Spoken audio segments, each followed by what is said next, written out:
سابق وزیر اعظم بے نظیر بھٹو کی برسی میں شرکت کے لیے مسلم لیگ نون کا اعلیٰ سطح کا وفد سکر پہنچ گیا۔ وفد میں اسپیکر قومی اسمبلی ایاز صادق، رانا ثناء اللہ اور طارق فضل چودھری شامل ہیں۔ میڈیا سے گفتگو میں ایاز صادق نے کہا کہ نون لیگ اور پیپلز پارٹی ملک کی بہتری کے لیے لمبی اننگز کھیلیں گے، جبکہ وزیر اعظم شہباز شریف نے محترمہ کی جدوجہد اور جمہوریت کے لیے بے مثال قرار دیا۔ رانا ثناء اللہ کا کہنا تھا کہ جمہوریت ڈائیلاگ سے چلتی ہے، ڈیڈ لاک سے نہیں، مگر بانی پی ٹی آئی مذاکرات پر نہیں یقین رکھتے۔ انہوں نے واضح کیا کہ اگر پی ٹی آئی مذاکرات چاہتی ہے تو اسے اسمبلی میں آنا ہوگا۔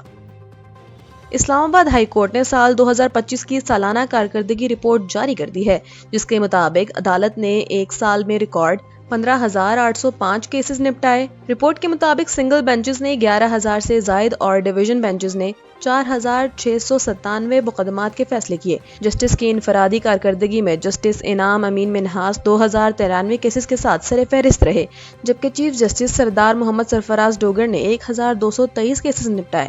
ٹیکس مقدمات کے لیے قائم اسپیشل ڈویژن بینچ نے سب سے زیادہ 412 فیصلے کیے۔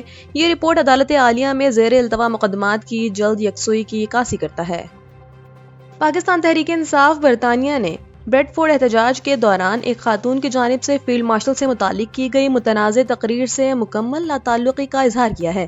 پی ٹی آئی کے ترجمان کا کہنا ہے کہ مذکورہ خاتون پارٹی کے عہدیدار نہیں ہیں اور ان کے خیالات یا طرز گفتگو کا پارٹی پالیسی سے کوئی تعلق نہیں۔ پی ٹی آئی نے واضح کیا کہ وہ تشدد، اشتعال انگیزی اور غیر مہذب زبان کی سختی سے مخالفت کرتے ہوئے صرف آئینی، جمہوری اور پرامن سیاسی جدوجہد پر یقین رکھتے ہیں۔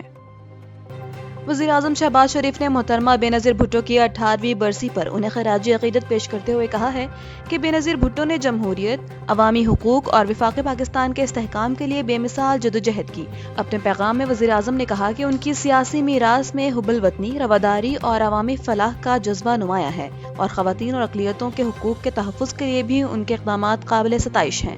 شہباز شریف نے کہا کہ بے نظیر بھٹو کی قربانیاں قوم کے لیے مشعل راہ ہیں اور ان کا عزم ہے کہ رواداری، برداشت اور قانون کی حکمرانی کے سفر کو آگے بڑھایا جائے۔ انہوں نے دعا کی کہ اللہ تعالیٰ محترمہ بے نظیر بھٹو کو جوار رحمت میں اعلیٰ مقام عطا فرمائے اور اہل خانہ اور چاہنے والوں کو صبر جمیل عطا کریں۔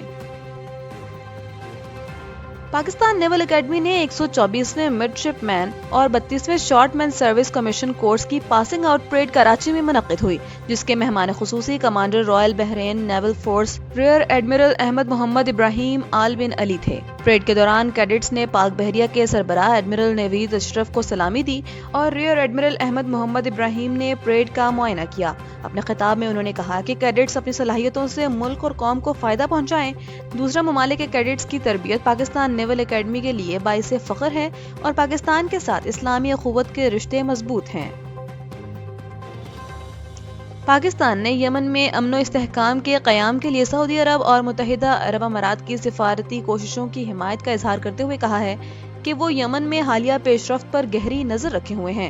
ترجمان دفتر خارجہ نے کہا کہ پاکستان یمن کی وحدت اور علاقائی سلامتی کے احترام پر زور دیتا ہے اور یمنی فریقین سے اپیل کی کہ وہ کسی بھی یک طرفہ اقدام سے گریز کریں جو کشیدگی میں اضافہ کرے۔ پاکستان نے تمام فریقین سے تعمیری اور نیک نیتی پر مبنی مذاکرات کے ذریعے جامع سیاسی حل تلاش کرنے کا مطالبہ کیا اور یمنی عوام کی تکالیف کے خاتمے کی بھی امید ظاہر کی۔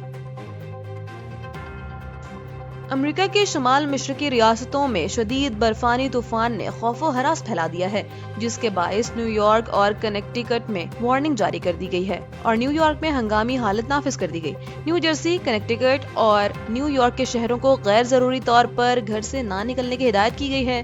طوفان کے اثرات کے باعث امریکہ میں 1600 پروازیں منسوخ اور 7500 پروازیں تاخیر کا شکار ہو گئی ہیں۔